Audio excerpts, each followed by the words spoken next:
Today on Snowwalker Outdoors, we're going to talk about the Adirondack pack basket. Don't go away.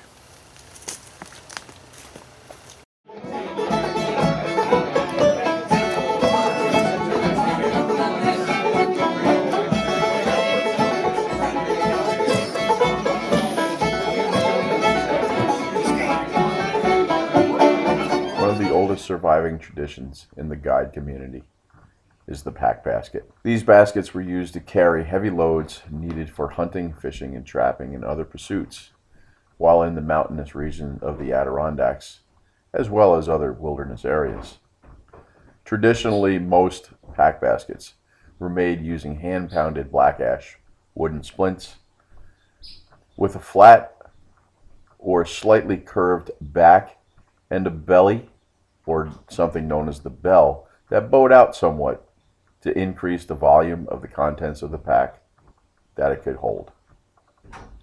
The structure and the flat bottom, or sometimes curved, were ingenious as well as resourceful.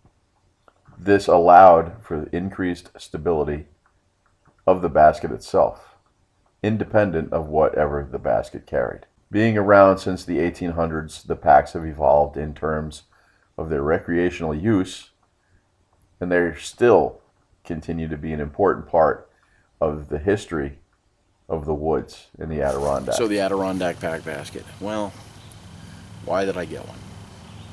I'm a guide. Well, guides have these. No, not so much. What it is actually I wanted that piece of nostalgia. I wanted that piece of tradition that guides from the 1800s, the early 1800s, whether they be in the Adirondacks, whether it be in Vermont, New Hampshire, Maine. You know, it was the standard. You had a pack basket and you brought your stuff. Your hunting gear, your cooking gear, your camping gear, your fishing gear, whatever it was. Your client's gear. I wanted that little bit of nostalgia. And I like old gear. And I wanted something that, for me, was going to be a gift for some accomplishments on a personal level. So I saw on Derek Ferria's channel, he actually had a nice pack basket, and it was a Maine-made basket by a gentleman by the name of Bill Makowski. He's a trapper, he's a guide. Well, who better to look into than another guide that makes a basket? Bill meticulously makes these baskets. He makes them one at a time. He pounds out the ash splints, cuts them, assembles them to an heirloom quality basket that you're going to want to hand down to a family member. Let's take a look at it. Start with the overall design. Just in the description that I briefly read to you guys in the beginning, you know, it's a woven basket. This has all been pounded out in their ash splints. Bill does that. He does everything, cuts everything, pounds the ash, cuts every splint by hand. Doesn't use any forms whatsoever when he actually makes these baskets. The basket starts off at the opening here and it starts to taper down. It almost looks like a pear. This right here is the bell, or belly. As you can see here, it comes out. This is actually going to dictate the amount of gear that you can put inside the basket. Now, here's something, and what I wanted to show you is between here and here, Bill actually measures, or has you measure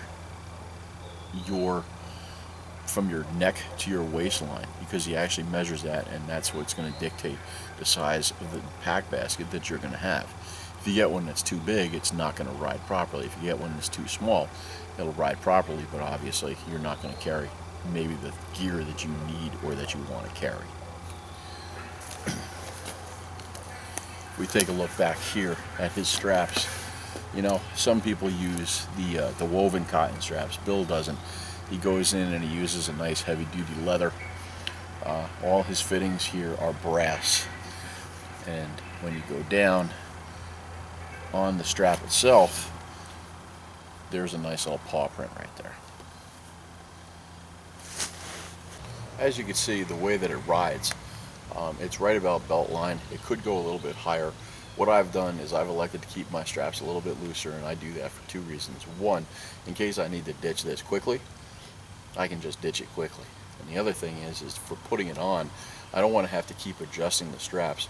If I wear this in the wintertime, I have to adjust the straps for heavier clothes. I just elect to leave it that way all year long, and that's the way I go with it. Also, something that Bill explained to me was right here in the center of his baskets, he puts a contour. So the basket comes in, it weaves in, so there's like an indentation, which is actually from the bottom to the top, which allows airflow in there. Now, by the very nature of a basket anyway, it's going to give you an amount of airflow, but that just helps. But it also helps to keep it centered on your back. Sometimes basket makers don't do that, and they just make it flat. Okay, so they don't take the spine into accommodation when they're making their pack, so it's flat. So maybe the pack has a tendency to wobble while it's on your back. You know, one of the things that I wanted when I look at Derek's pack is the fact that he had the main guide patch that was inscribed on the piece of antler that Bill uses as a draw to hold your items in the basket. It's a decorative piece and it looks very nice. It looks very cool. Obviously, I'm a New York guide. I wanted the Adirondack basket, and that's the way I went. But I didn't see if he had a New York State guides badges. We use badges here. So so I sent him a picture of one, and he said he'd be, you know, really happy to do that, and he did. And that's what we got. Anyway, that's it. That's all I can say about the pack basket. A lot of people have asked me about it. They've hit me up on Facebook. They've hit me up on Instagram as well. So that's the pack basket. I figure I'll throw it up there, and you're gonna see me using it quite a bit. I like it. It's actually really comfortable. It's lightweight, and it adds that little bit of nostalgia and a little bit of tradition of being a guide. So this is Brian from Snowwalker Outdoors. Thank you for your views and your comments. Till the next one, walk the woods.